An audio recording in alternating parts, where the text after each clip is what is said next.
Okay, so Nvidia has announced their new shield in a very confusing fashion because it's really not new.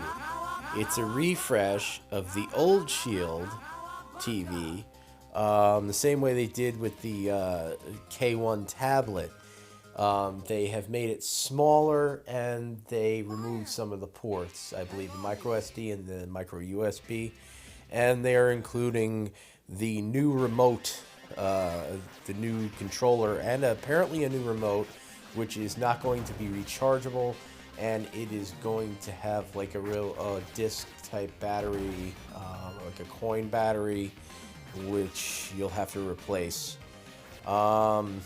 The new the new controller is a Bluetooth controller, which is good because if done correctly, the Bluetooth controllers work just fine, and that means that it's not going to be some kind of proprietary bullshit where you can only use it with your Shield device. You'll be able to use it with any smartphone, tablet, or PC as well.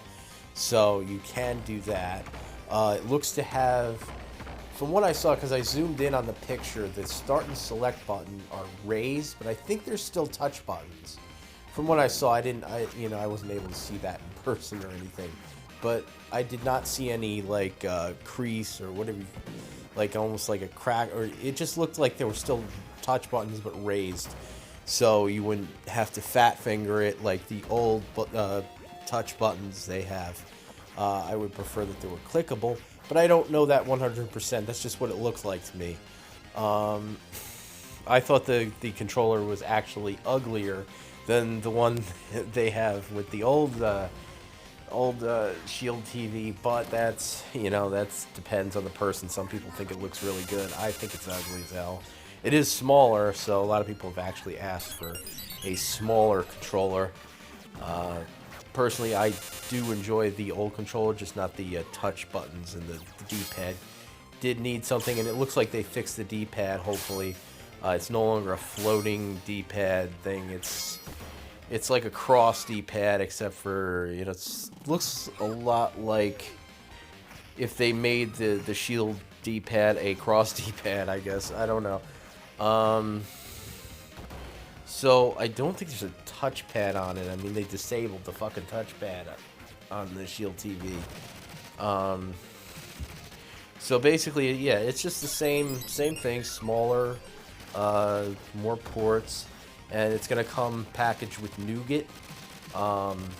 So you will have that.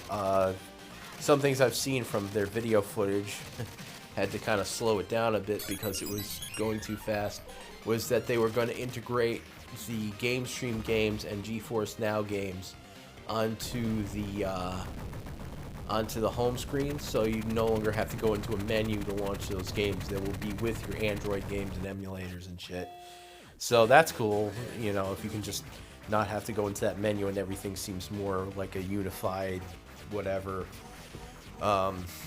So it's a little better if everything's in one spot like that, at least for me.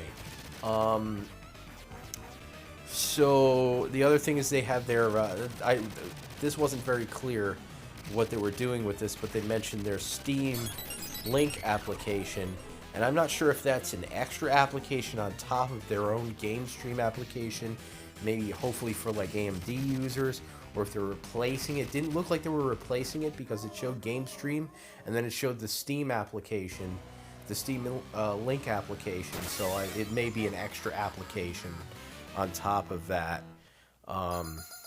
So yeah.